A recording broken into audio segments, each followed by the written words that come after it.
Hello, and we are back to cover the rest of this freaking giant of a show right here.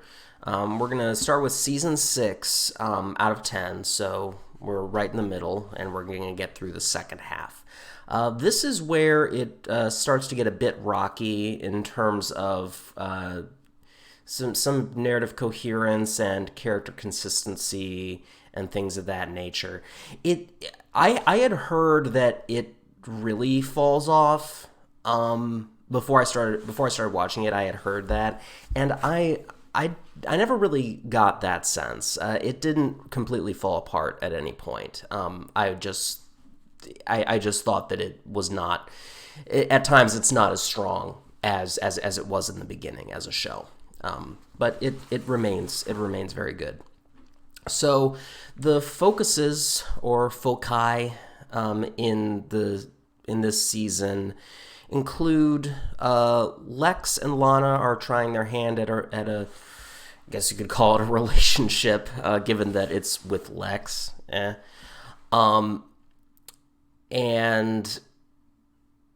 it's not good. In the sense that it's not good for either of them, especially Lana. She's with Lex because he doesn't lie to her. And even if she were right, that's still a really bad reason to be in a relationship with somebody. Oh, he doesn't she's obviously dealing with lingering resentment for Clark being shifty and whatnot. As a principle, I don't mind Lana with Lex. Lana, we kind of run into Lana back in the 90s animated show in bed with Lex. And yeah, she's in bed with Lex in a kid show. I didn't mention that. But that was fine because you got the sense that she was she knew what she was getting into, and she was holding her own. So I don't mind them together, but I don't like her being a dope, which she kind of is at the start of this. But thankfully, she does not stay that way. And then they have a whole storyline of her getting pregnant, but the baby's fake, and Lex is trying to do something weird. So, yeah, that's pretty strange, right? We get a few more introductions of characters as well. Another one of the foci is the Justice League, and other kind of relevant characters. We have the introduction of Aaron Ashmore as Jimmy, which gives Chloe something to do because they put them together, given that Clark is preoccupied with two other girls, Lois and Lana. And we get also Justin Hartley as the Green Arrow, which gives Lois something to do, given that we're not quite there with Clark yet. I like both of these actors in these roles. As Jimmy, again, we're continuing on with the trajectory of Jimmy just being allowed to experience more range of emotions. And I really got the sense with this performance that, but part of what makes, Jimmy is that he doesn't really get taken seriously, and he gets pushed around because he's just like the dumb kid photographer. And obviously this is before he's the photographer, right? But he's still kind of he's into Chloe, but Chloe used to be involved with Clark, who is a total hunk, and they're still very good friends. So, you get it does come off as some sort of insecurity, but you still get a sense that he's aware of his shortcomings and the place that he's being put in because of those shortcomings, and he doesn't whine and complain about it as much as he's just I know that this is what's going on and it's not fair. It's a fine line, but I think it really goes well. And then Justin Hartley really does capture the glibness and devil-may-care attitude of Oliver Queen really well. This is not something that Stephen Amell in his show that would come later really did. Now, granted, he is a better character overall. That's a better treatment of Green Arrow overall, but not as I understood him from like the Justice League show, as a depiction of that particular character of the guy for the people who's kind of a loudmouth and whatnot. I think that Justin Hartley captures him better. I think he captures him really well. In contrast, we are starting to see less of Martha. And in general, we don't, like I mentioned before, we don't have the grounding we had in the earlier seasons. They're really starting to go out into the mark because they're trying to broaden their horizons, right? And because with the Justice League, you also get like Martian Manhunter, and Oliver, wanting to form a team. This is just maybe like a year before Nick Fury said he wanted to do it. So that's kind of funny. But yeah, they are really starting to lean into that. I'm going to try to put up a screen here, of them, really trying to show them as a team, in a unabashedly, silly way. Cool guys don't look at explosions shot going up there. But it comes at the cost of stuff that had been established sometimes. And it does, there are just convoluted storylines in the show. Lionel's not like the main person. We have, Clark got trapped in the Phantom Zone briefly. So we're dealing with Phantom Zone escapees as kind of more Monster of the Week type villains, individual villains. So Lionel doesn't fill that role. So we're just going to put her with Martha since Jonathan's dead, which is just gross. So we have what? We have Lex and Lana, Lois and Oliver, Chloe and Jimmy, Clark for Lois and Lana, and then Lionel and Marsha. The romance glut is seriously real. And yeah, look, it's CW, but it's a lot of relationships and focus on that, even considering that. So that's not something I wholeheartedly welcome. We'll just put it that way. So yeah, that's basically the character of this season. There is a move once Lana starts to realize that Lex ain't where it's at. She does start to move away from him. And even though she and Clark are super awkward and not even really friends anymore, they do interact enough that, and certain things happen that she starts to notice that there's something that is off about him in terms of like things that happen around him in more like specific ways. So she reasonably thinks, oh, he's one of the meteor infected. Like we saw a bunch of in season 1, which is almost right. But then she eventually learns everything about Clark in the finale. And since the whole Lex thing kind of blows up, she will start to she and Clark will start to actually try with total transparency, which is really, really nice. And we're gonna get into that. A couple of few other details.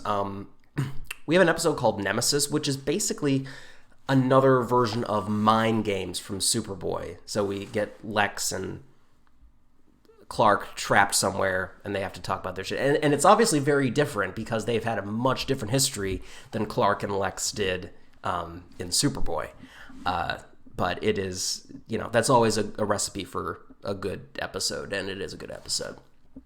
Lois is starting to get into journalism, so we're trying to connect the dots there. And then Chloe, she gets this power to, when someone dies, and it first happens with Lois, like Lois dies, and then Chloe like touches her or something, and then brings Lois back to life, but then she dies instead. But Chloe's death only lasts like 15 minutes or 3 hours or something like that, and then she comes back to life. So that's her very small use power right there. That's one of those things that they just kind of like, oh, let's see if this works, because as I'll say, she just like they give her another power in a little bit. They're like, this doesn't even really last long. Finale, Lex kills Lana. Lionel dies. Chloe dies. Lois dies. None of these are. I'm not even going to try and pretend these are real. They're not. These are. they're trying to go for shock value, and it's not super great. And then Bizarro shows up.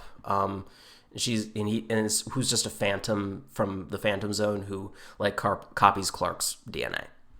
So yeah, from my tone you can probably glean that like this is the first season that I don't. It's not like there weren't problems with earlier seasons, but this is the first one where they are a little more. The problems are a little more glaring. So take that for what you will, as far as enjoyment factor. Season 7, I think, is one of the weakest. This is the season where we meet Kara. There's a focus on training her and building her up. Particularly, she's played by Laura Vandervoort, and particularly as she gets established, she does a decent amount with a load of nothing. As an actress, she eventually comes to seem, capable and intelligent and having agency, but it's about dumb things, I guess. So that's just kind of a thing, and it's cool to have another super. This is the second live action Supergirl. So that's something, right? Let's see. Lana begins holding her own in the intrigue game. Like, she's still dealing with Lex even though they're not together. She develops the ISIS Foundation and starts to like spy on him. So again, more of Lana being like, what's going on? What are you doing? And this is how I want. This is the basis of Lana and Clark beginning to grow apart. And what's awesome about it in this season is that it's not about misunderstandings or old grudges anymore. It's just things aren't the same. They're not. Neither of them are the same people. These are two people who like started falling for each other in high school, maybe even freshman year of high school, and now they're like, what? Yeah, they didn't go to college, but like they're beyond college age. So yeah, it's not going to be the same. And so like yeah, she's doing this stuff, and she knows that Clark isn't going to approve because it's all shifty and whatnot, and so she's not the person, clearly not the person for Clark, and they're showing us that instead of telling it to us. But then she just gets weirdly coma-ized and is sidelined for a while. That might be because Kristen Kruk had to go for some reason. But yeah, there's a brief return of Pete Ross. Basically gets meteor infected and becomes Mr. Fantastic, essentially. Dean Cain is in this season. He plays this immortal serial killer that is clearly intended to be based off Vandal Savage. Helen Slater plays Laura, so Laura, his mom. And Mark McClure, who played Jimmy in the Donner movies, plays a Kryptonian named Dax Ur. So those are the kind of the star appearances here. Smallville really ratcheted the whole, previous stardom thing up to 11 for sure. So why is it bad? There's a storyline. It's really the Luthor stuff. It's mostly the Luthor stuff. There's this Daily Planet guy named Grant who's really Julian Luthor. His death was faked. The previous backstory was fine. I don't know why they messed with it. It kind of just completely ruins that episode from season 3 about him versus Lex versus his mom killing Julian and all that trauma and stuff. It kind of throws that completely out the window, and don't care much for it at all. And then there's I had mentioned that Lionel was implied to have known about someone showing up and basically becoming what Clark is. And it's him and a bunch of other billionaires, including Oliver Queen's dad, and they call it Project Veritas. No, they don't call it Project. Sorry, no, I'm getting that mixed up with something else. No, they just call it Veritas. And like I said before, I'm reasonably sure that if you looked at Lionel's actions over the course of seasons 1 through 6 through this lens, this would not make sense. And this, look, this is the curse of long series. They want to do new things, but they can't, and they just think of it, in the middle of these long series, but they can't completely adhere to everything that's gone before. They can't make everything plausible. It's just not going to work. Big thing is that Lex kills Lionel in episode 16 by throwing him off the Luthor building, and this one is real. He really does get killed. He just falls and freaking dies because he's trying to learn everything about Veritas, because it follows up from his obsession that he's had the entire series. Veritas is just a trove of information that he can use to figure out everything related to Clark and all that. And then the season ends with him finding and destroying Lex destroying the Fortress of Solitude. So yeah, that's those are some of the points about the season. Again, I just think it's one of the 2 weakest. It might be the second weakest, but that's an open question. Season 8. Now, this was the first season that was after the infamous writer's strike of 2007 that affected a lot of syndicated TV shows, and this was no exception because there was a huge shakeup as far as the showrunners and the writing team and everything, and it does show. It shows that they are trying to take it in a different direction, but they are also trying to move it towards completion in the sense that they want to get us to the Superman status quo. Both Clark and Lois get hired at the Daily Planet, and they're really starting to focus on that relationship, and they're kind of falling for each other. They're still kind of toying with Clark and Lana, but not in any serious capacity. They even give Lana powers and make her absorb kryptonite to make her deadly to Clark. It's like, okay, message received. This is not how it's supposed to go. But in terms of this specific season, Some of the other plot points are we get our Doomsday for this iteration, and he comes in the form of a regular guy who transforms into him.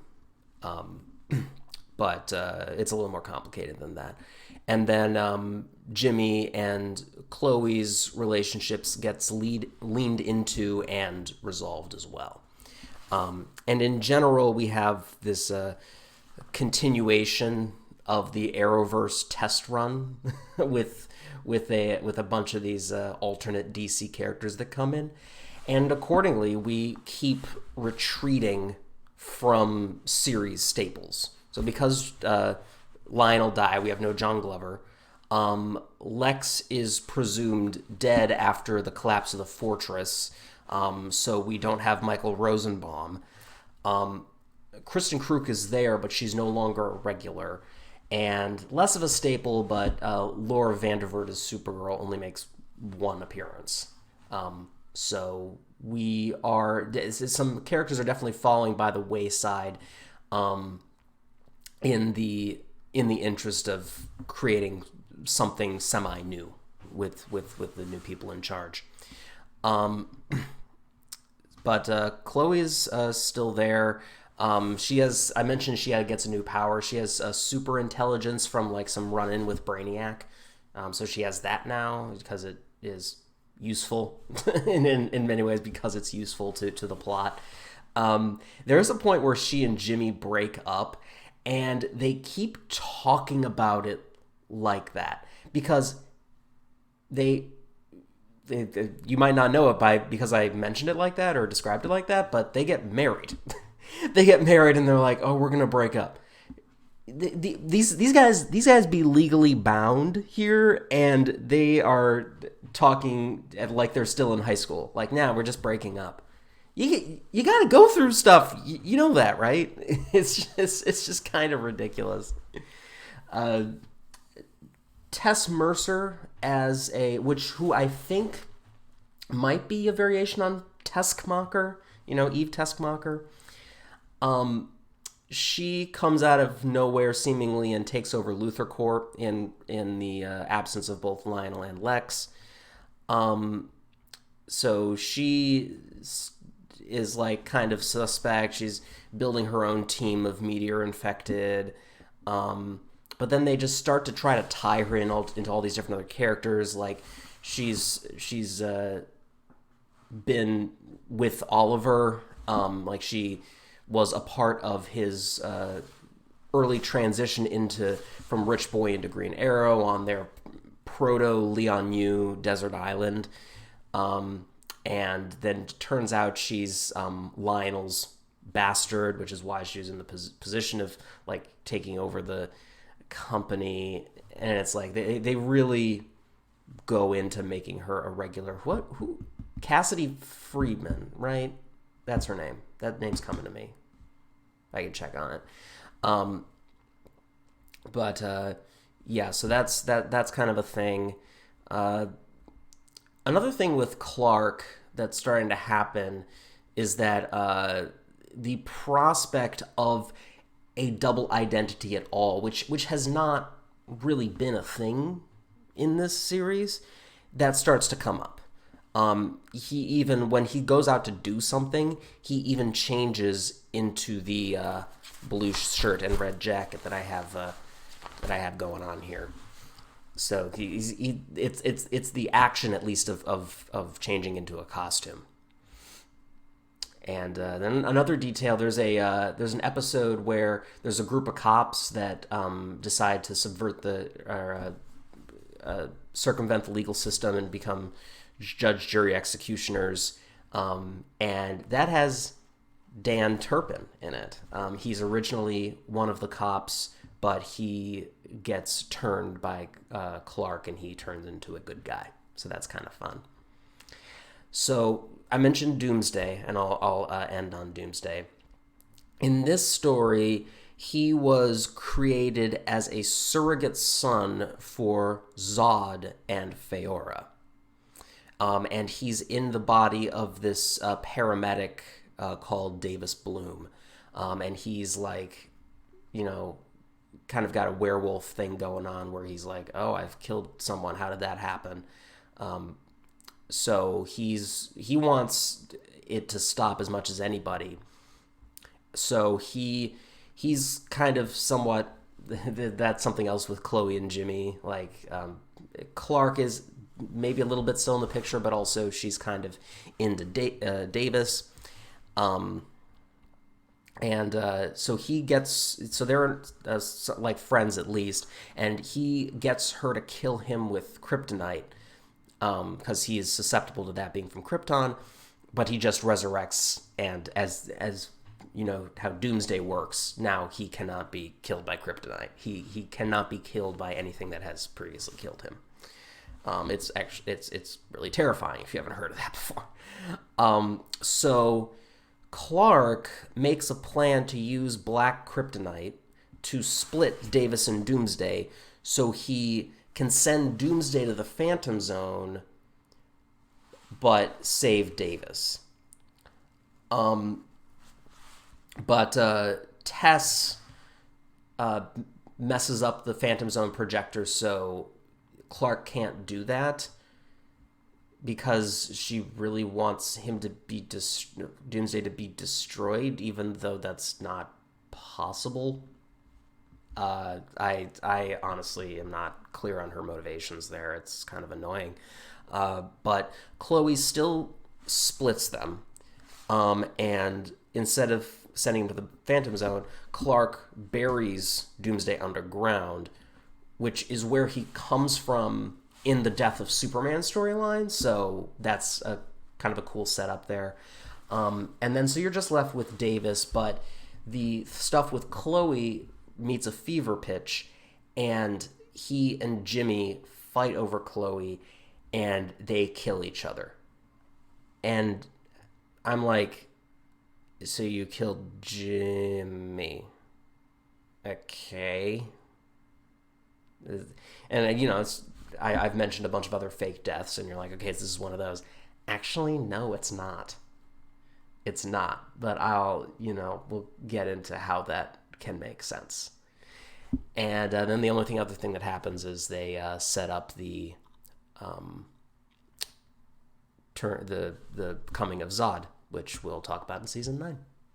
Season 9, this is where it starts to pick back up. This is in terms of major villain, this is the Zod season. But one of maybe the more important characteristic of this season is that in light of Jimmy's death and everything else that's happened, Clark starts to try to leave his human self behind in favor of being Kal-El and being the Blur, which is what they have taken to call him when he's out saving people. So he's trying to be alien, calls himself Kal-El, even though he's like doing the functions of Superman in a very limited capacity. He starts to wear this all-black trench coat look, which is certified edgy. But I actually kind of dig it, honestly. So, Zod is played by Callum Blue, and he's the first live-action appearance of Zod since Superman 2.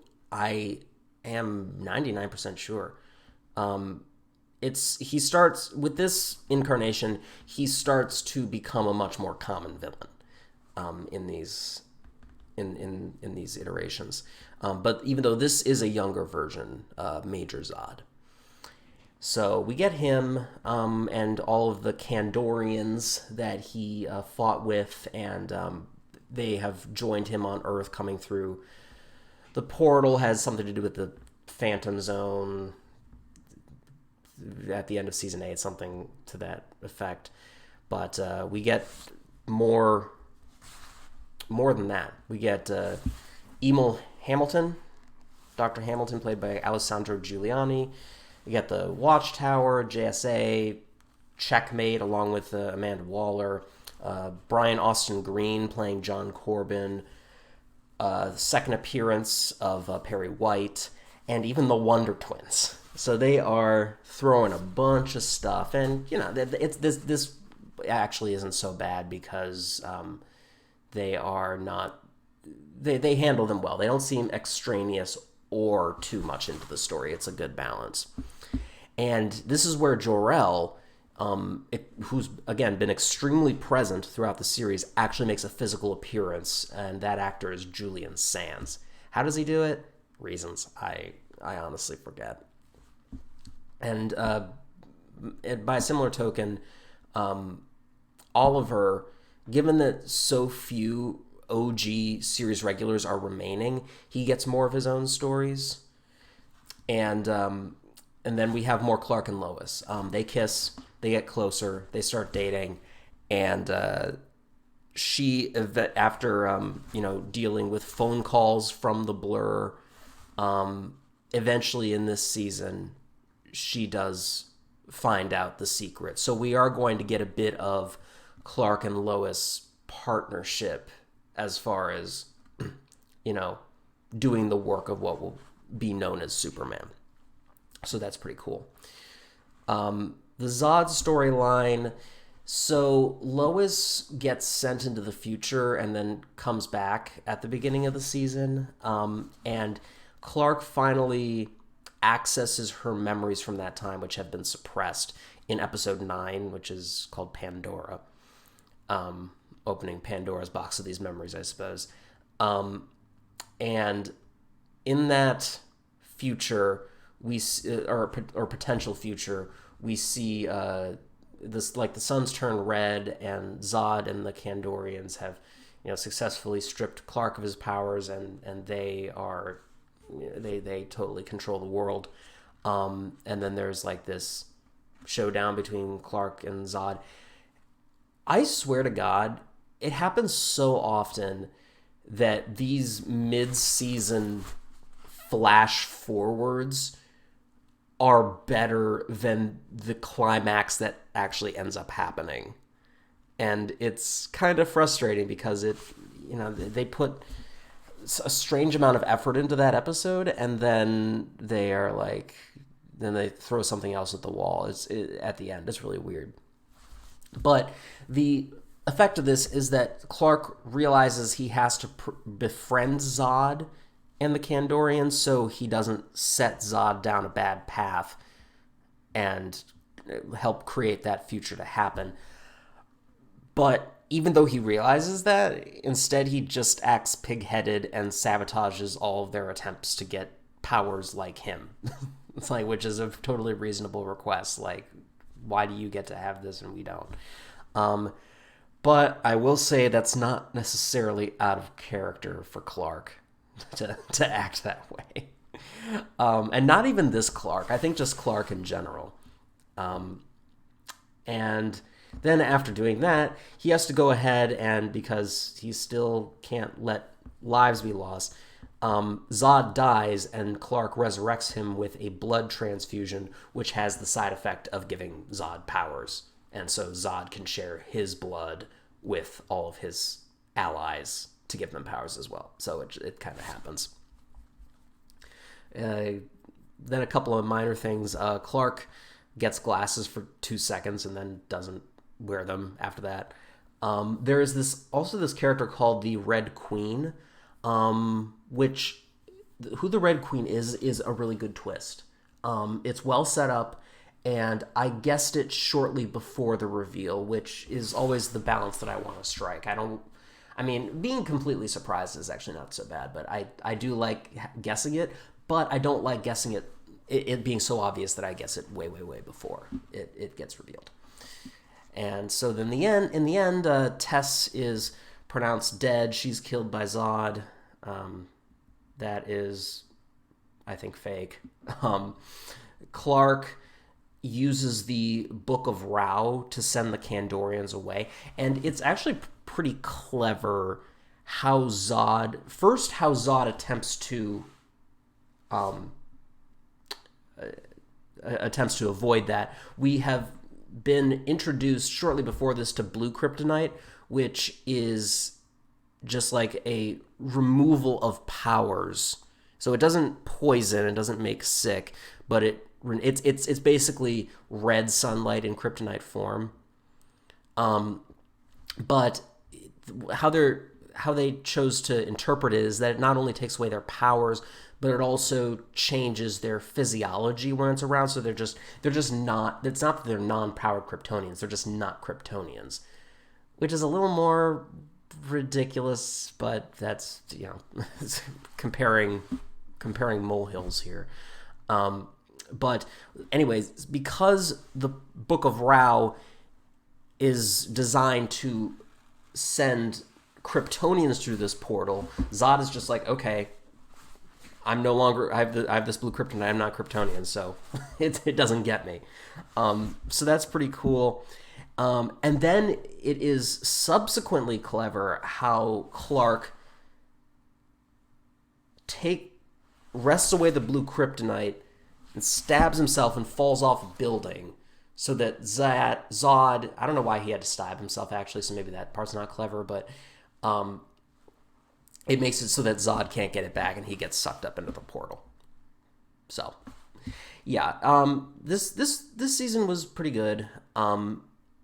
I liked Callum Blue as Zod.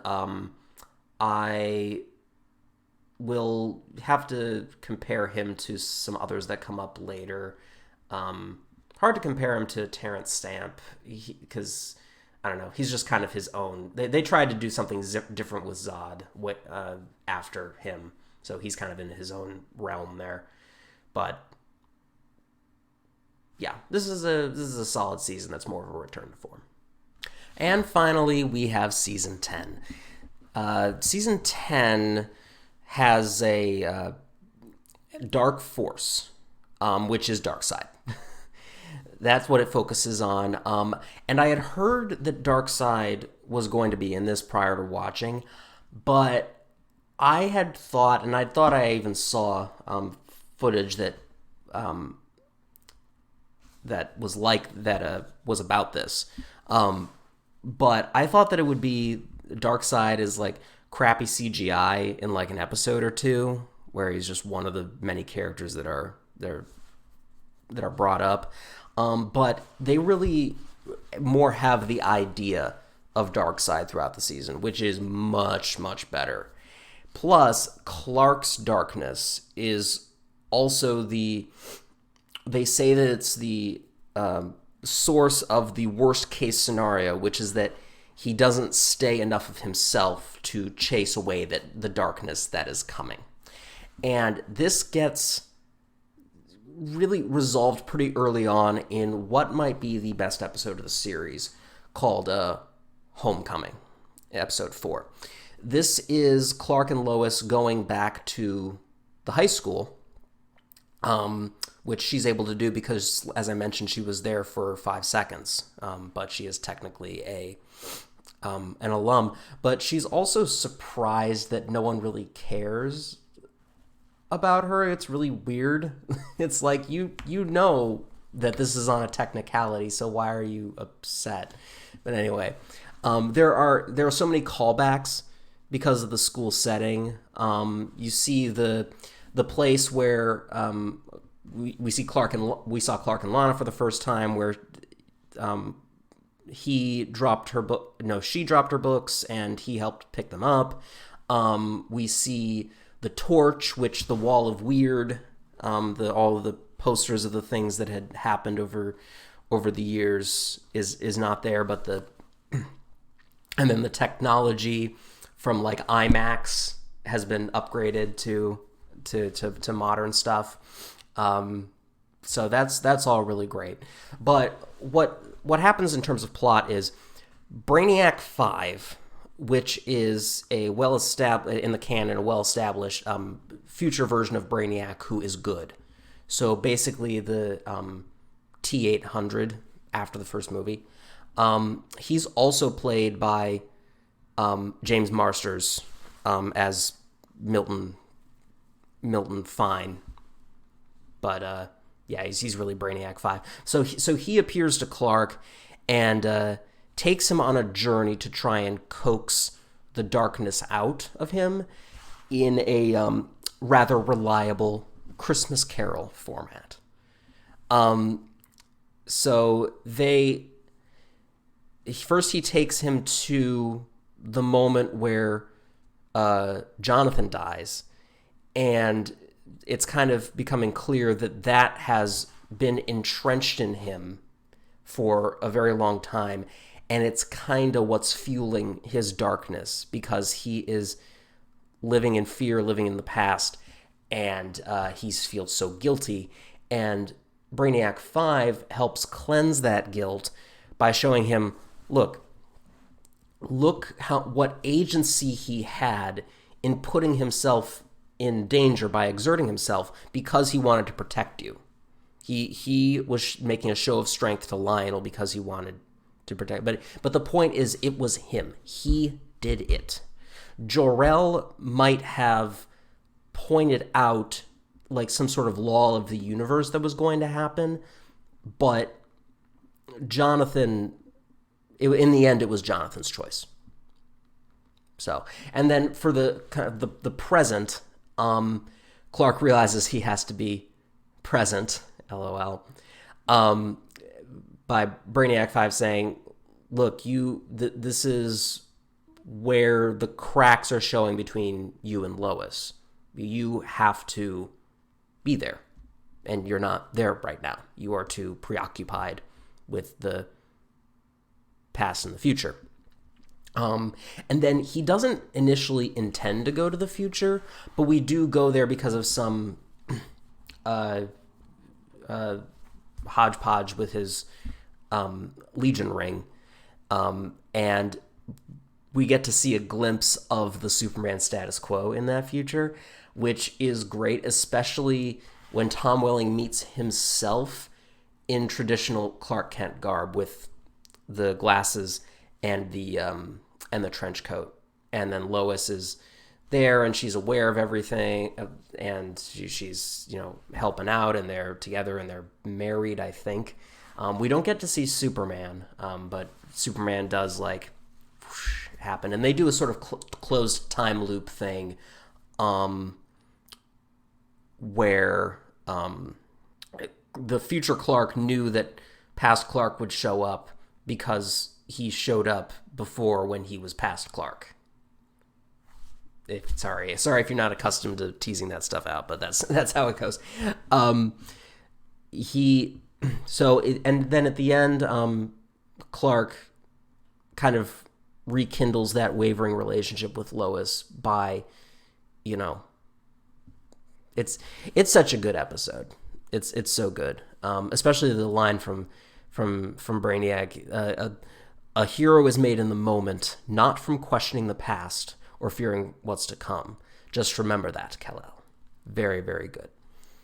So accordingly, as the season goes on, Lois and Clark get on the same page about him being the Blur, because they have a somewhat manufactured conflict about whether that's the best thing to do. There is an appearance of Terry Hatcher as Lois's mother, and I saw her in the opening credits, and I wished I hadn't, because I'm like, oh, she's going to be here. But somehow I was still surprised when she turned on the tape and Terry Hatcher's face came on. It's like, oh, she's playing her mother. And my heart, guys.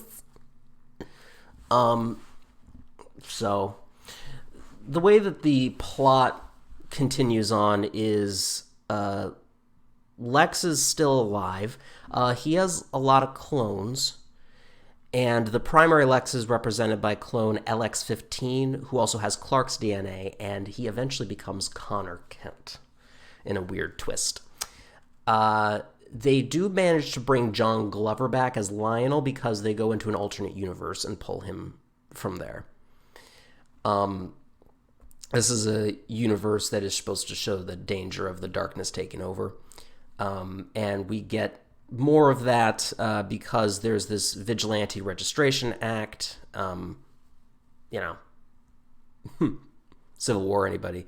helped along by Darkseid and his minions, Granny Goodness and some of the others, because it's born from fear as opposed to not fear.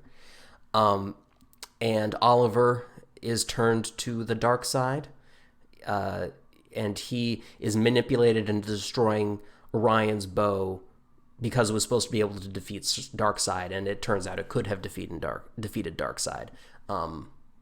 But they take that option away, and that's pretty rough. And I guess we just talk about the end. They have Jonathan appear to Clark and Martha. Don't question it. This has kind of been happening over and over again. His apparition is there in various ways, whether it's mystical or a fake. Sometimes it's a fake, but this is something that we're used to by this point. It's not out of the blue. And their trio dynamic concludes in a very satisfying way. So that kind of happens in the first episode, and all of Clark's stuff gets concluded. In fact, I'm gonna play a scene from that has Jor-El, Clark, and Jonathan all together here.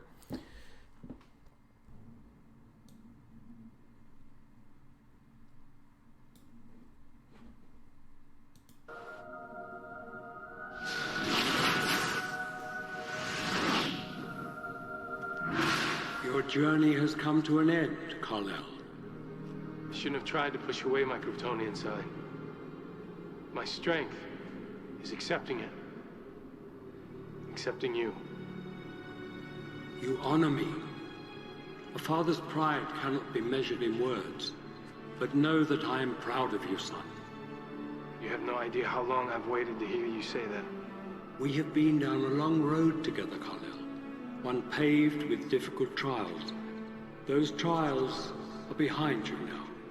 Any father can only hope that he is one day humbled by the feats of his son. But it is your soul, Kal-El, of which I am most proud. You, and you alone, possess the courage, the determination, and the compassion that will be required of you to lift the darkness from the earth.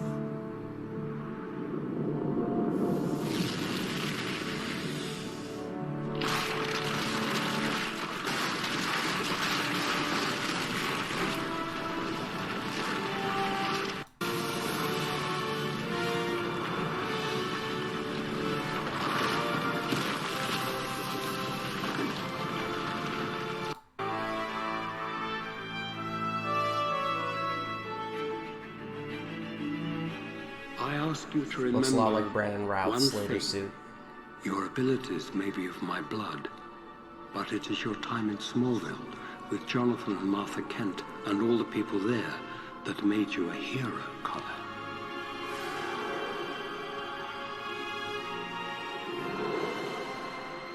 Always hold on to Smallville.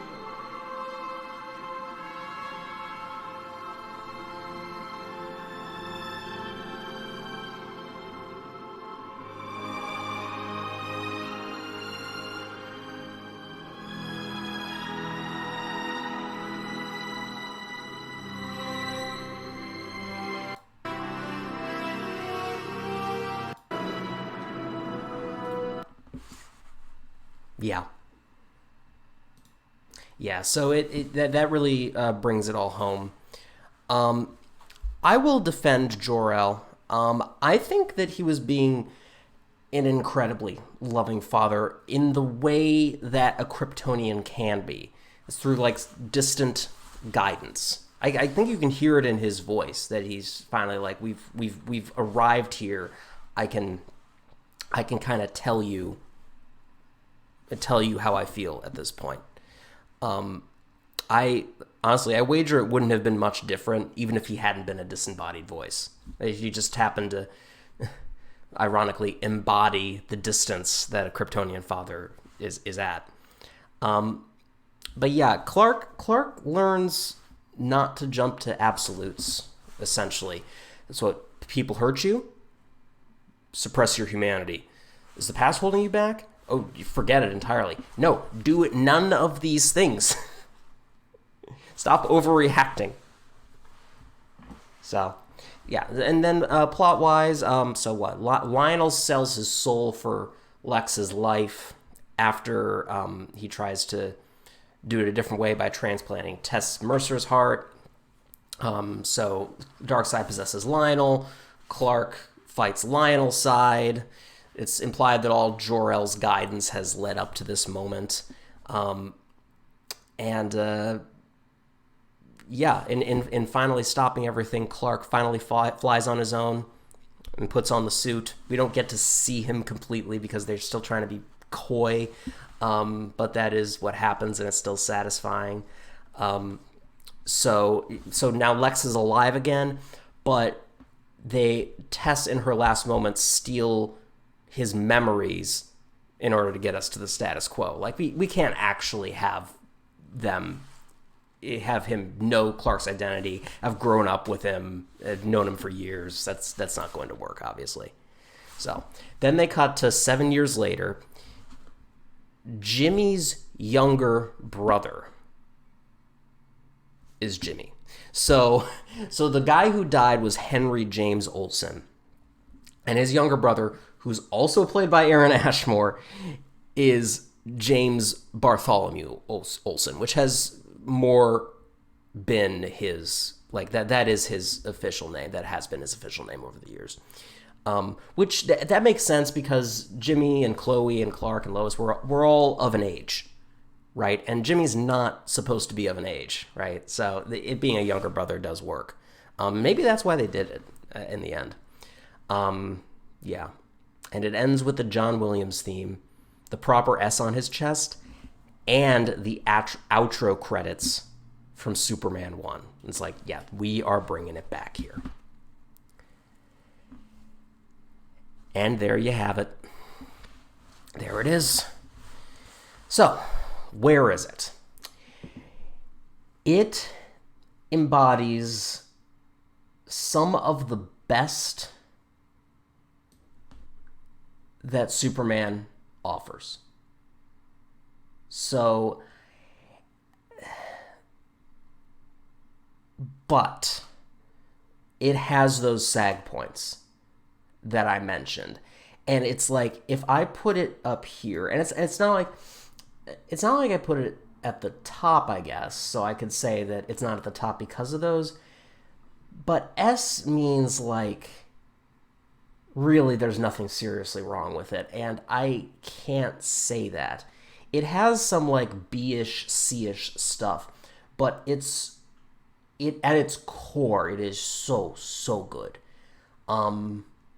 So, A.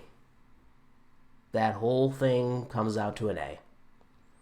If you skip to the end of this video to find out where it went, and skipped all the spoilers, I would recommend it. I would recommend it if you have the time. It is 10 seasons, but it's a good one.